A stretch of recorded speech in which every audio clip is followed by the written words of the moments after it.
இன்னைக்கு யாருமே எதிர்பார்க்க முடியாத அளவுக்கு இன்னைக்கான நிறைய கவுண்டிங் ரிசல்ட்ஸ் இருந்துச்சு. அண்ட் நிறைய சேனல்கள்ல கண்டினியூஸா பார்த்துட்டு இருந்திருப்போம். எனக்கு தெரிஞ்சு நிறைய பேருடைய ஸ்டேட்டஸ் பார்க்கும்போது அதிகபட்சமான நபர்கள் ஒரு திங்கட்கிழமைய அதிகமா எதிர்பார்த்து நோக்கி காத்திருந்தது இன்னைக்கு, அதுவும் மே 4. எனக்கும் ரொம்ப பெரிய ஒரு எதிர்பார்ப்பு இருந்துச்சு. லாஸ்ட் 6 மந்த் நடந்த ஃபீல்டு டேட்டாஸ் எல்லாமே நம்ம கையில இருந்துச்சு. லாஸ்ட் 20 டேஸும் நம்ம ஒரு குறிப்பிட்ட ஒரு கட்சிக்காக நம்ம ஒர்க் பண்ணோம். இது எல்லாத்தையும் தாண்டி டேட்டாஸ்க்கும் நிதர்சனத்துக்கும் எந்த அளவுக்கு ஒற்றுமை இருக்கும் அப்படின்னு சொல்லிட்டு ரொம்ப காத்துக்கிட்டு இருந்தோம்.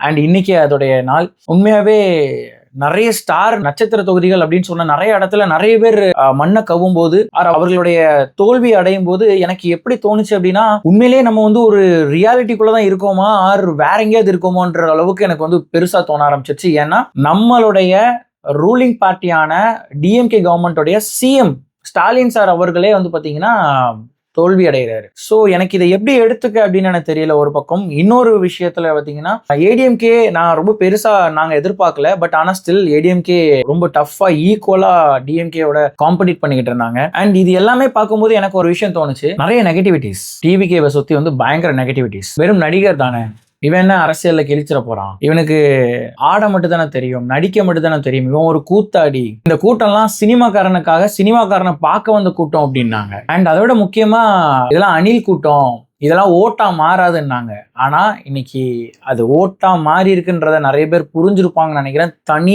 பெரும்பான்மையில கிட்டத்தட்ட 100க்கும் மேல உள்ள சீட்டுகளை பாத்தீங்கன்னா அவங்க கன்ஃபார்ம் பண்ணியிருக்காங்க. அண்ட் அப்கோர்ஸ் இன்னும் சில எம்எல்ஏக்கள் தேவைப்பட்டாலும் அவங்க ஆட்சி அமைப்பாங்க, அதுல மாற்றம் இல்லை அப்படின்றத நான் நம்புறேன். எந்த அளவுக்கு போகுதுன்றது தெரியல. Let's see. யங்ஸ்டர்ஸ் நினைச்சா வாக்கு வங்கியையும் ரெக்கார்ட் வைக்க முடியும். அட் த சேம் டைம் எல்லா கண்ட்ரீஸ்ல இருந்தும் வெறும் வாக்கு செலுத்துறதுக்காக இங்க வர முடியும் அவ்வளவு செலவு பண்ணி அப்படின்றத யங்ஸ்டர்ஸ் ப்ரூவ் பண்ணியிருக்காங்க. நீங்க எவ்வளவுதான் தற்குறிகள் அப்படின்னு சொன்னாலும் யார் அதை சொன்னாங்களோ அவங்க தற்குறின்றதை காமிச்சு ப்ரூவ் பண்ணியிருக்காங்க. அண்ட் இதை நான் ஒரு ஹெல்த்தி காம்படிஷனா பாக்குறேன். யங்ஸ்டர்ஸ் நினைச்சாங்கன்னா யாரையும் ஆட்சி மாற்றம் செய்ய முடியும், யாரையும் தூக்கி எறிய முடியும் அப்படின்றத காமிச்சிருக்காங்க.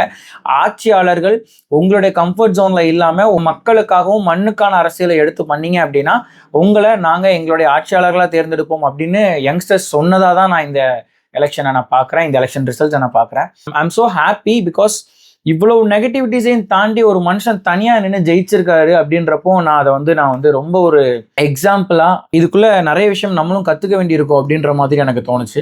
அண்ட் அரசியலை நோக்கிய பார்வை என்டிகே சீமான் அண்ணன் அவர்கள் வரும்போது எந்த அளவுக்கு இளைஞர்களுடைய கூட்டம் இருந்துச்சோ அதை விட பெருமளவு இனிமேலும் அதிகமா இருக்க போது. இவங்க சொன்ன சோகால்டு அணில் கூட்டம் ஒரு நியூ பார்ன் பேபியாவா இருந்தா கூட அந்த அடுத்த வர 5 வருஷத்துல நிறைய அரசியல் புரிதலை நோக்கிய பயணத்துல இருப்பாங்க அப்படின்னு என்னால பார்க்க முடியுது. அண்ட் அதுதான் நடக்கும்னு எனக்கு தோணுது. ஸோ இதுதான் தமிழ்நாட்டுடைய வளர்ச்சியாகவும் இருக்க முடியும்னு நான் நினைக்கிறேன். நிறைய பேருக்கு உண்மையாவே இந்த தடவை எஸ்ஐஆர் அப்படின்ற ஒரு விஷயத்தையோ இல்ல ஓட் போடுற இதுல பத்தியோ நிறைய ஸ்ட்ரகிள் இருந்திருக்கும். பட் இனிமேல் வரப்போற ஜென்ரேஷன் எவ்வளவு அவேரா இருக்க போறாங்க அப்படின்றத இந்த ஒரு எலெக்ஷன் ரொம்ப ப்ரூவ் பண்ணியிருக்கேன் நான் நம்புறேன். என்னுடைய நண்பர்கள் சில பேர் ஐடி விங்ல இருக்காங்க. அவங்க கிட்ட நிறைய பேசும்போது ஒரு சில விஷயங்கள் அவங்க எனக்கு பகிர்ந்துக்கிட்டாங்க. நாங்க கொடுத்த டேட்டாஸ் அவங்க மதிக்கவே இல்லை, நாங்க கொடுத்த டேட்டாஸ்ல இதுதான் இருந்துச்சு அப்படின்னு சொன்னாங்க. ஓகே ஃபைன், அந்த டேட்டாஸ்ல என்ன இருந்துச்சோ அதுதான் இன்னைக்கு ரிசல்ட்டாகவும் வந்திருக்கு. ஸோ அதையும் நான் இங்கே பகிர்ந்துக்க ஆசைப்படுறேன். அந்த டேட்டாஸை புரிஞ்சுக்காத ரியலைஸ் பண்ணாத நிறைய பேருக்கு இன்னைக்கு அதோட ரிசல்ட் எந்த அளவுக்கு இம்பாக்ட் ஆயிருக்குன்றது புரிஞ்சிருக்கும் நான் நம்புறேன். அண்ட் யங்ஸ்டர்ஸ் இன்னைக்கு ரொம்பவே அவேர் ஆயிட்டாங்க பாலிடிக்ஸ் பத்தி. இனிமேலும் இதே மாதிரி அரசியல் தவறுகள் அரசியல்வாதிகள் பண்ற தவறுகளை மக்கள் ஆதரிக்க மாட்டாங்கன்றதுக்கு இது ஒரு பெரிய பாடம். டிவிகே தலைவரோட விஜய் அவர்களுக்கு என்னுடைய வாழ்த்துக்கள். இளைஞர்கள் உங்களை ரொம்ப பெருசா நம்புறாங்க. And do something good for this people. மக்களுக்கும் மண்ணுக்குமான அரசியலை பண்ணுங்க. அது மட்டுமே அடுத்த 5 வருஷம் உங்களுடைய ஆட்சியை பேச வைக்கும். உங்களுடைய ஒரு நிலைப்பாட்டையும் மக்களுடைய மனசுல உங்களுடைய இடத்தையும் பதிக்கும் அப்படின்னு நான் சொல்லி விடைபெறேன். Thank you and cheers.